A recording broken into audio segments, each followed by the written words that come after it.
Sr. Presidente, cumprimento o Sr. Presidente e a Sra. Presidente da Comissão de Assuntos Europeus e desde já, em nome do PSD, agradeço a presença do Sr. Eurodeputado Nuno Melo, que certamente em muito contribuirá para a clarificação desta discussão e já nos trouxe alguns alertas e algumas informações que talvez importem para nos alertar a todos para uma duplicidade de discursos, que é os discursos nacionais e depois os discursos em Bruxelas, que infelizmente não correspondem e não são os mesmos.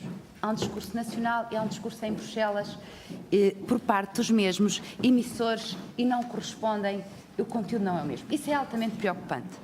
Dito isto, Sr. Eurodeputado, colocou-nos, quando nos fala aqui de não haver critérios racionais, de haver decisões políticas que não consegue compreender, do ponto de vista racional, com certeza, a primeira pergunta que gostava de lhe deixar é se entende, daquilo que foi acompanhando em Bruxelas, naturalmente em toda esta negociação deste novo quadro financeiro plurianual, se entende que o Governo envidou todos os esforços necessários e fez toda a pressão e todo aquilo que estava ao seu alcance por forma a pelo menos manter o orçamento do quadro anterior.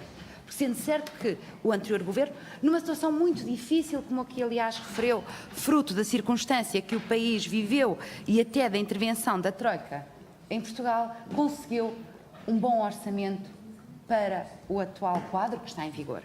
Sendo que neste quadro, com muito melhores condições, estando um governo apoiado até por aqueles partidos que à partida, que são aqueles que o sustentam, que à partida são anti-europeus, estaria em muito melhores condições para poder fazer pressão junto à União Europeia, junto à Comissão Europeia, de todos os agentes para ter o melhor orçamento. E também não podemos esquecer que o Partido Social Democrata assinou um princípio de entendimento por forma a reforçar a possibilidade de negociação e poder de negociação ao Governo também para esta negociação deste quadro plurianual, dando ainda, com isto abrangendo um largo espectro da política nacional e da representação política nacional. No entanto, apesar de todas estas condições, se calhar únicas, porque nós sabemos que, a quando da última negociação, tudo que viesse do anterior governo, sustentado pelo PSD e pelo CDS, era para deitar abaixo e, portanto, há uma grande alteração das circunstâncias e, apesar de tudo, o que é que nós temos? Um pior orçamento. O Brexit, e como disse aqui, já não é assunto. Não é assunto porque depois, independentemente dos valores globais que temos em termos de orçamento, temos a realidade dos valores da coesão, dos critérios da coesão e como eles são aplicados.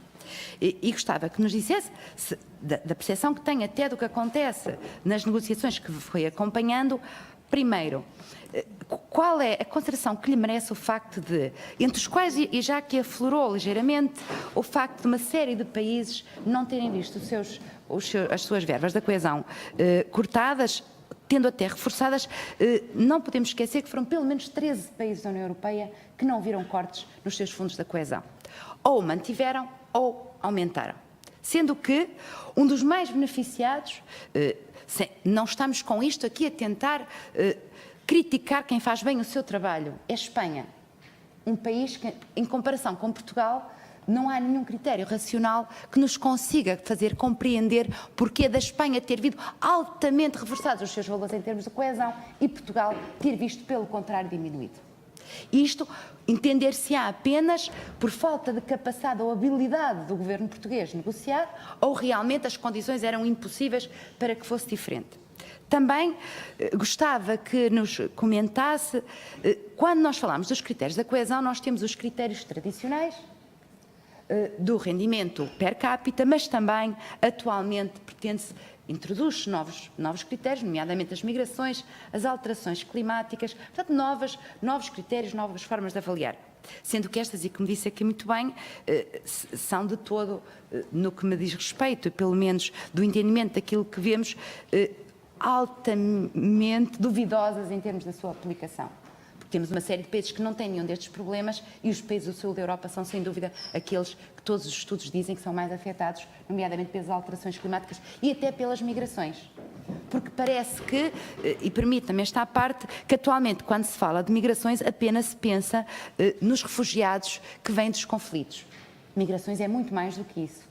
Basta pensar que Portugal está exposto neste momento à situação de todos os imigrantes da Venezuela, dos lusodescendentes venezuelanos, que são centenas de milhares de portugueses que eminentemente podem ter que regressar ao país e, portanto, está altamente exposto à hipótese de regressos, não sendo migrações no sentido estrito da palavra, são-no de qualquer forma, porque são pessoas expatriadas e que não são apátridas em termos da sua ligação ao nosso território, porque nunca cá têm vida e não têm sustentação. E, portanto, é uma grande debilidade que deveria ser tido em conta.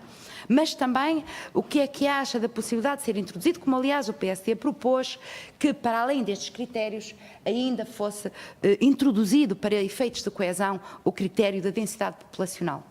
Porque para se combater realmente as assimetrias, temos de ter em conta a desertificação dos territórios, porque dessa forma é que realmente podemos fazer igualar e fazer com que a coesão seja uma realidade e as assimetrias regionais também sejam cada vez mais esbatidas e tenhamos uma União Europeia que cresça como um todo, digamos assim, porque é em última análise isso que se pretende. Mas também, para além destas questões da coesão, ainda gostava que nos falasse da PAC. A PAC, como sabe, é uma preocupação grande que nos acompanha. Temos um corte nos fundos da PAC e todos nós sabemos que, quer no primeiro, quer no segundo pilar, Portugal depende muito da nossa agricultura. O nosso setor primário depende muito destes fundos da PAC.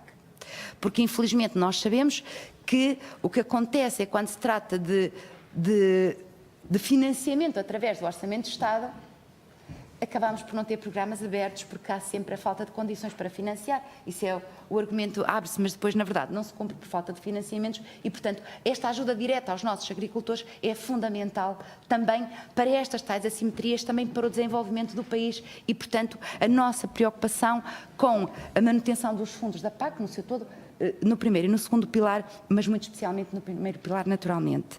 Qual era a visão que tem do que se pode ainda fazer por forma a que estes fundos não sejam, estão mesmo a terminar. Quantos impostos europeus, e queria acabar mesmo com isto, Sr. Presidente, com esta tolerância. Hoje recebemos uma comunicação do Tribunal de Contas Europeu e esta seria mesmo a minha última pergunta, e porque é ainda muito recente esta comunicação, que se mantém, acaba de publicar o parecer 5/2018 sobre a proposta da Comissão relativa ao novo sistema de recursos próprios da União Europeia. Se já tiver conhecimento sobre isto, nomeadamente sobre os 3 novos recursos próprios com base no regime fiscal comum para as empresas da União Europeia, no regime de comércio de licenças e emissão na União Europeia e nos resíduos de embalagens de plásticos não reciclados. Se nos pudesse aprofundar mais um bocadinho esta matéria, até porque é muito recente, é de hoje. Se tiver conhecimento, caso não tenha, também compreendemos, porque nos chegou hoje e eu chamei a atenção, portanto, mas se quiser dar uma vista de olhos, eu posso lhe fazer chegar muito rapidamente. E mais uma vez agradecer a todos os esclarecimentos que nos possa trazer. Muito obrigada.